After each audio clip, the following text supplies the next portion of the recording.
Welcome back, guys. This week I've been to the Eastern Invert Show, which was held in Peterborough for the first time. Normally it's in Bedford, and they moved venue. The venue was a bit awkward to find as far as the main entrance goes, because the car park was round by where the back entrance is, and I think that may have affected the crowd a little bit upon arrival. It was also down some sort of weird one-way system off of a roundabout. I mean, the sat-nav takes you straight there, but it did seem to maybe... There was a lot of conversation about the venue. Anyway, I'm not sure whether the AES show at Kempton Park on the Saturday, today's Sunday, you'll see this later on, affected the show, because there seemed to be less people lined up before the start at 11 o'clock. And the numbers did dwindle off around 2. Some of the traders were even packing up and going early, which is a shame, because the shows are well supported, and without support for these shows they won't happen and the hobby won't thrive. But normally, normally it's a little bit busier than it was today. I'm not sure what affected it, but it just seemed to be less busy. A lot of the traders were sort of saying they hadn't done as much. All I'm going to go through today is the pickups. I did pick a few things up. First off, we picked up some bee pollen. I've been after some bee pollen for a little while. I use this with the bearded dragon. I also use it with the isopods, and it's nice to get a big tub that I can sort of hopefully use sparingly and make it last until I see Phil of Incredible Inverts again, because that's who I get that from. I also picked up from Phil some dried fish. This is for the protein hungry isopods. Won't be opening that until I need to use them, because they stink. But thank you, Phil, for those.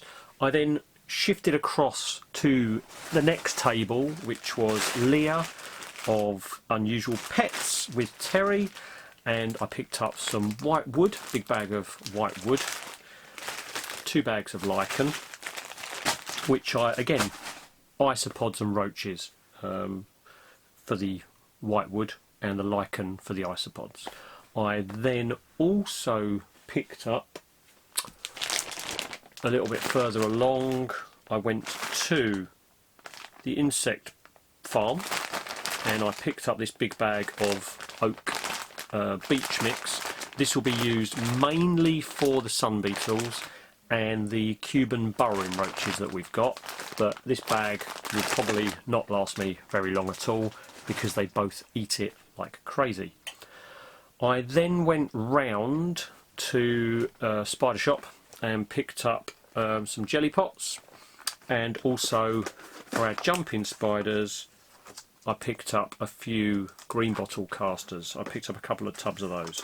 So we got those for the beetles. The jelly pots, I use them all the time with the beetles. Well, not all the time, but I mix in like mushrooms, courgettes, different food sources for the beetles, and a jelly pot in the rotation, so they get those. Then I went round to Neo-Rep. Neo-Rep, what did I pick up from them? Well, I picked up these metal pictures. This one, the tarantulas live here. Quite like the art on that. The lighting's going to be awful, but quite like the art on that one. It's quite nice.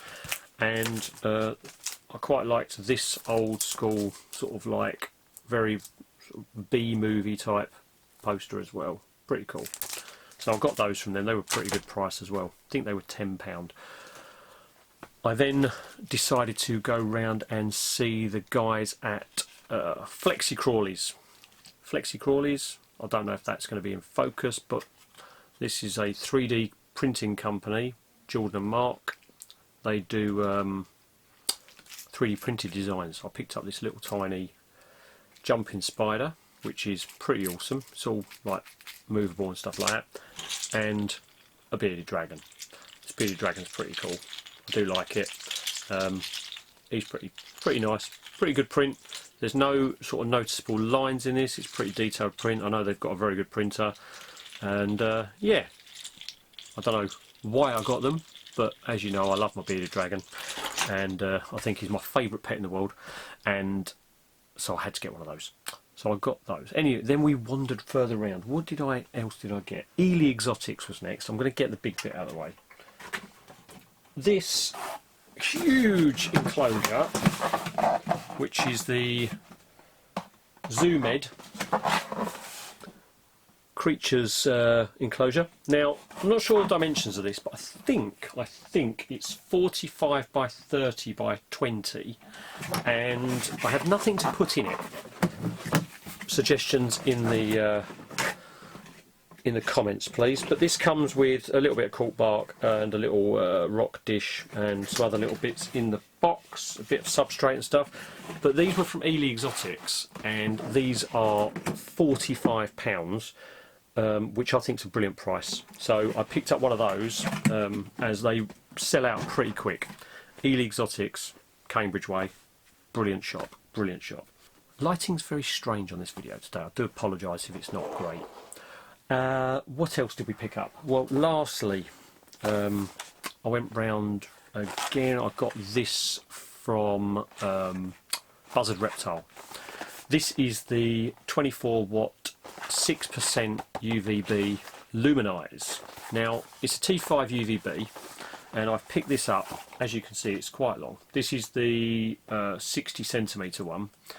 I've picked this up for the Pac-Man, to go above the Pac-Man frogs enclosure, and looking on Arcadia's website, the frog needs it basically to be between 40 and 45, and the shelf I've got above that enclosure is about 40 centimetres away from, it was just over 40 centimetres away from where the frog would sit if he was on the surface of the soil. The idea is that the UVB is going to go above him and also above the sun beetles, and also benefit from that will be the jumping spiders. I've got the Luminize because I want to sort of trial this thing out and see what all the fuss is about with regards to the day-night cycles, with graduating the on-off, and the fact that I then don't have to come in here in the mornings first thing and turn the lights on. I can have a gradual daylight build up and then a gradual sort of evening sunset.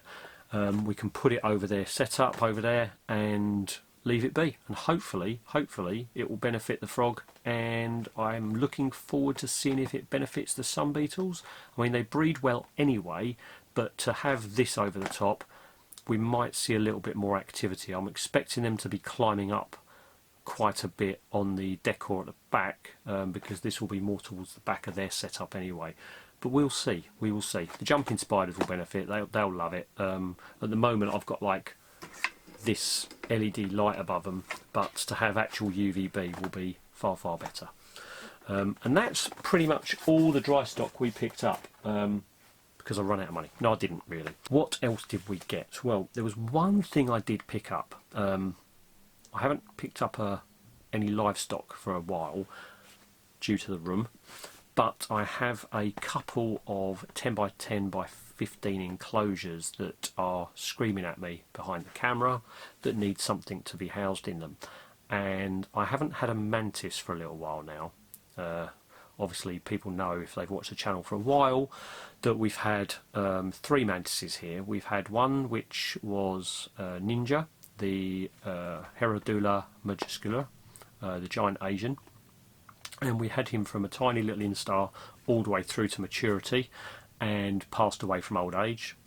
Beautiful, beautiful mantis, and I tried so hard to keep him alive as long as possible, even once his eyes started to give up and everything. But he's an absolute beautiful, beautiful mantis. And then I've had 2 ghost mantises which had seemingly been doing very well and then just passed away. I think one of them matured quite early, and the other one passed away as a sort of like juvenile age. Both its mandibles seemed to give up one molt, and unfortunately that passed away. So I picked up from Mitch at Unseen Universe this little tiny female, which you're not going to see on this shot here, but this is a wide arm mantis. This is a Silnia humoralis, the wide arm mantis. Apparently they've got an amazing feeding response. It says on here keeper level intermediate, but I was assured that these are very robust, hard as nails, standard humidity, standard daytime temperatures, like 23 to 26, same as a lot of the mantises, and can't really go wrong with them. But it's a feisty little one, and it likes to wander. and I'm going to get that rehomed hopefully later today, tomorrow. And yeah, that's going to be living right in front of me on my desk, because I do love how active some of these mantis are, and this one will be going straight into that size enclosure. And I've been told that basically that 10 by 10 by 15 should be okay for it long term, because they don't get very big. So yeah, I'm excited to see how this mantis goes. I haven't had a mantis for a while, and I couldn't help myself when I saw these ones. These are pretty cool looking things. Lovely colours on it anyway. And that is it. That is all we did. It was a good show. It was lovely to catch up with all the people that I haven't seen for a while.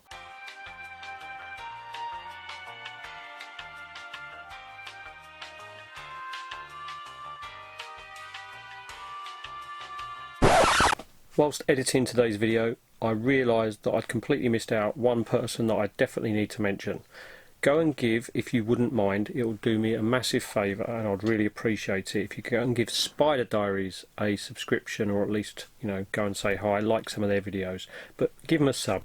They're a new channel, and he's got a lot of enthusiasm and the future of the hobby right there. Awesome. They've got some brilliant inverts in their collection already. They're brilliant. They're absolutely brilliant. Please, please, please go and make a young man's day and go and give them a subscription. It would mean a lot to me, and I know it would mean a lot to them. Anyway, back to today's video. There's going to be an awful lot of names that I'd miss, but it was lovely to catch up with absolutely everybody. I did return Chris's female Reduncus, so we have space on the very top of this shelf behind me.